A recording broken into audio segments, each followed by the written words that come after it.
एक समय की बात है। भगवान गौतम बुद्ध एक गांव में धर्म सभा को संबोधित कर रहे थे।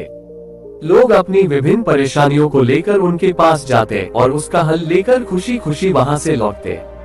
उसी गांव के सड़क के किनारे एक गरीब व्यक्ति बैठा रहता तथा महात्मा बुद्ध के उपदेश शिविर में आने जाने वाले लोगों को बड़े ध्यान से देखता। उससे बड़ा आश्चर्य होता कि लोग अंदर तो बड़े दुखी चेहरे लेकर जाते हैं, लेकिन जब वापस आते हैं तो बड़े खुश और प्रसन्न दिखाई देते हैं। उस गरीब को लगा कि क्यों ना वो भी अपनी समस्या को भगवान के समक्ष रखे। मन में यह विचार लिए वह भी महात्मा बुद्ध के पास पहुंचा। लोग पंक्तिबद्ध खड़े होकर अपनी समस्या को बता रहे थे। जब उसकी बारी आई तो उसने सबसे पहले महात्मा बुद्ध को प्रणाम किया और फिर कहा, भगवान, इस गांव में लगभग सभी लोग खुश और समृद्ध हैं। फिर मैं ही क्यों गरीब हूँ? इस पर उन्होंने मुस्कुराते हुए कहा, तुम गरीब और निर्धन इसलिए हो क्योंकि तुमने आज तक किसी को कुछ दिया ही नहीं। इस पर वह गरीब व्यक्ति बड़ा आश्चर्यचकित हुआ और बोला, भगवान, मेरे पास भला दूसरों को देने के लिए क्या होगा?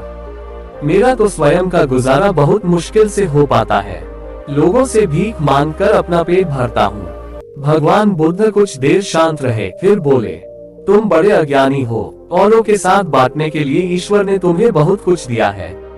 मुस्कुराहट दी है जिससे तुम लोगों में आशा का संचार कर सकते हो।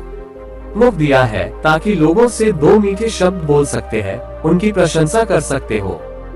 दो हाथ दिए हैं, लोगों की मदद कर सकते हो। ईश्वर ने जिसको ये तीन चीजें दी है वह कभी गरीब और निर्धन हो ही नहीं सकता। निर्धनता का विचार आदमी के मन में होता है। ये तो एक भ्रम है, इसे निकाल दो। कभी भी मन में निर्धनता का भाव उत्पन्न न होने दो, गरीबी अपने आप दूर हो जाएगी। भगवान बुद्ध का संदेश सुनकर उस आदमी का चेहरा चमक उठा और उसने इस उपदेश को अपने जीवन में उतारा, जिससे वह फिर कभी दुखी नहीं हुआ।